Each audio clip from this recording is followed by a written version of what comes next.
এই কাঁঠাল, কেমন আছিস? এত চুপচাপ কেন? ভালোই আছি আম ভাই। তোর মতো ঝুলে আছি, তবে তোর মতো এত নাচানাচি করতে পারি না। আমার ওজন তো কম না। আরে, ওজন তো হবেই। তুই তো আর একা থাকিস না, তোর ভিতরে শত শত কোষ থাকে। তোর একার ওজন তোই আমার 10টার সমান। আর দেখ, তোর গা ভর্তি কাটা। কাটা তো আছেই, কিন্তু তার ভেতরে কি অসাধারণ মিষ্টি গন্ধ রস!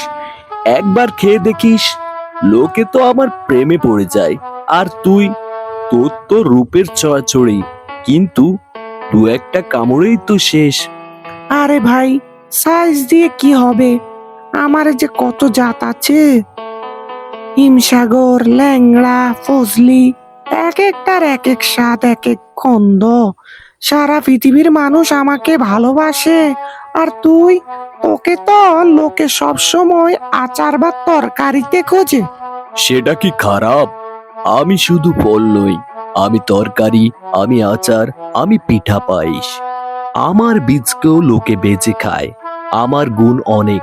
হয়তো তোর মতো দেখতে সুন্দর না, কিন্তু আমার অনেক ব্যবহার আছে। আমি পুরো একটা গাছকে ভরিয়ে রাখি। আমার ফলন অনেক, তাই তো আমাকে জাতীয় ফল উপাধি দিয়েছে। তা ঠিক বলেছিস। তোর মতো এত গুণ আমার নেই। লোকে আমাকে শুধু মিষ্টান্ন হিসাবে জানে, কিন্তু আমার স্বাদ কি তুই পেয়েছিস কখনো? না রে ভাই, সেটা তো পাইনি। তবে তোর মিষ্টি গন্ধটা দূর থেকেই পাই, আর তাতে মন ভরে যায়। আমরা দুজনেই এই গ্রীষ্মের উপহার, মানুষকে আনন্দ দেই। একদম ঠিক বলেছিস। আমরা দুজনে মিলেই গ্রীষ্মকে আরো মিষ্টি আর আনন্দময় করে তুলি। চল এবার একটু দোলে বাতাস খাই। আসো বন্ধুরা, আসো আমাদের সাথে খেলো। কেমন লাগছে রে কাঁঠাল? আমি চেষ্টা করি নড়ে চড়ে দেখতে, দেখি আশপাশে কেউ আছে কিনা। আজকের দিনটা খুবই চমৎকার যাচ্ছে, তাই না? কি ছোট্ট বন্ধুরা, ভালো যাচ্ছে তো? দেখো কাঁঠাল, তুই তো সব বললি, এবার আমাদের ছোট্ট বন্ধুদের নিয়ে কিছু বল।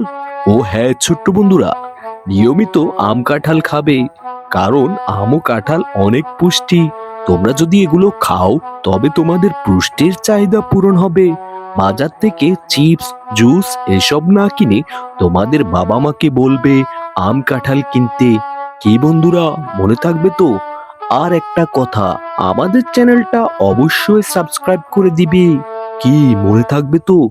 আজ তাহলে আমরা আসি। চল রে আম, আজকে তাহলে যাই।